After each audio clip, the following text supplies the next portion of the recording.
History has its eyes on you and it's coming for that ass. Because every time people like you have tried, you have eventually failed. Every single time.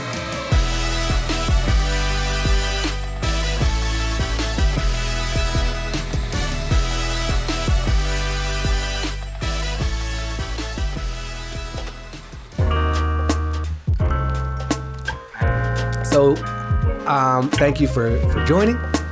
I'm Baratunde Thurston. I actually have been feeling okay lately, at least temporarily. I have decided that everything's gonna be all right. And if it's not, that's all right too. If the Republicans install Amy Coney Barrett on the US Supreme Court, cool. We'll expand the court or make Roe v. Wade actual law, or both. If the current politicians won't prioritize COVID relief, fine. The next ones will be forced to create an even bigger, bolder plan for jobs and the economy. If the president gets legitimately reelected, fine.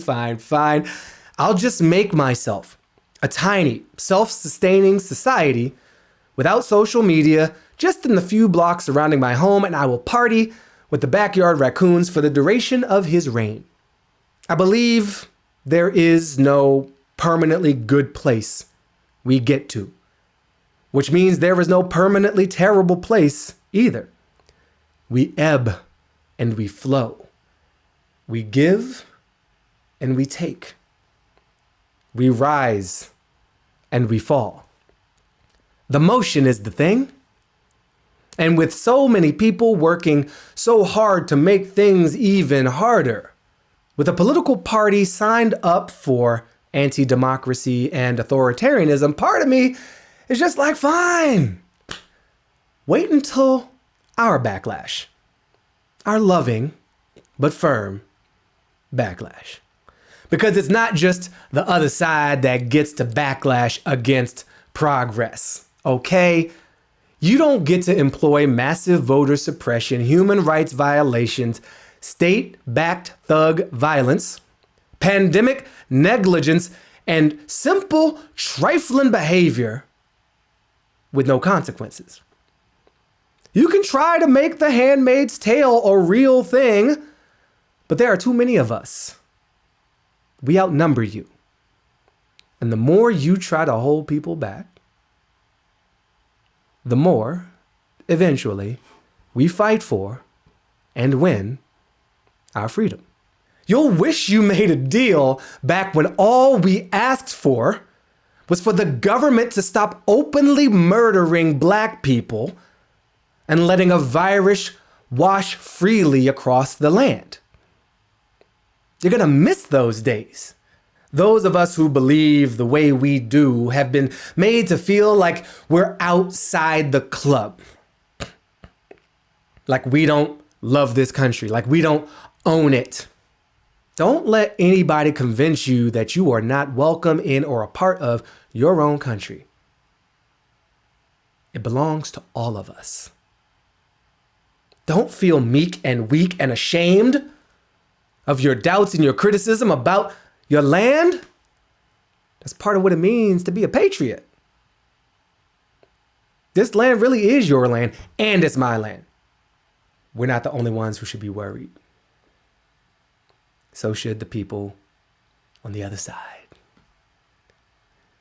And I'm pretty sure that over the long run, no one wins permanently. Everybody's got a season. Everybody gets a hot hand now and then. Everybody gets a streak. And right now, the forces of constriction and reversion, the forces of exclusion and fear, are coming to the end of their run. They've inherited a system which has already imbued them with more power than they should be due in a truly representative democracy. Otherwise, how do you explain 91% of people in the US love the Postal Service, but this little party, this shrinking, narrow vehicle for political expression, trying to undermine the Postal Service?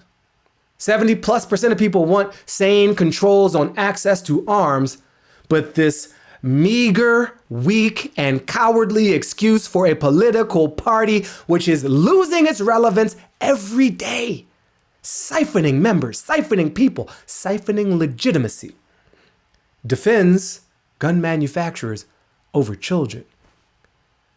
This once great party, the party of Lincoln, makes space for the confirmation hearings of a justice-to-be that refuses to answer most of the questions, but they themselves don't answer the questions, the needs, the demands, the essential wants of the people who hired them. How long can that last? Come on now, how long can that last? Never think of Republicans as half the country. They are not. Independents are the majority in this land, and the Republican Party is contracting like a sphincter, struggling to digest the bile that it has forced on all of us. How long can they keep this up? This twisted, shrinking, narrow, constituency siphoning excuse for a political party. Come on now, really? How much less legitimacy can you display and demonstrate?